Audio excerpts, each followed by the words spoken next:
तोफांची माहिती घेण्यासाठी एकंदरीत रायगडवरती इतिहास सांगतो की 500 तोफा होत्या। कारण त्या आपल्याला मिळतात त्या इंग्रजांकडून। तुम्ही पहिले तोफीची रचना बघा, या तोफेला बांगडी तोफ म्हणतात।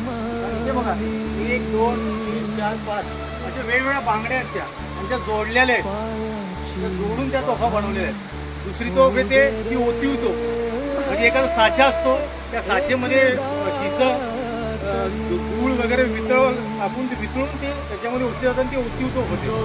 त्या एक आपण जंजिरा किल्ल्यावरती गेलं असेल तर एक मोठी तोफ बघितली, कलाल बांगडी, ती पण अशी याच होती, यातली मोठी बघा। आणि विजापूरला जर कोणी गेलं असेल किंवा कोणी बघितले असेल तर लांडा कसा म्हणून आहे, आणि मुलूक मैदान ती 1 पीस तोफ आहे।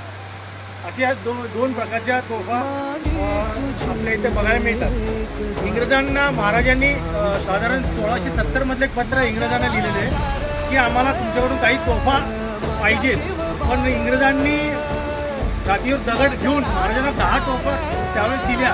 का तर इंग्रजांना धोका होता औरंगजेबाचा, कारण महाराजांना ते कशासाठी पाहिजे होत्या हे औरंगजेबाला त्यावेळेसच्या प्रस्थापित सत्तांना माहिती होतं की महाराजांना कशासाठी पाहिजे, तरी पण त्यातले 10 तोफा या महाराजांना त्यावेळेस दिल्या गेल्या।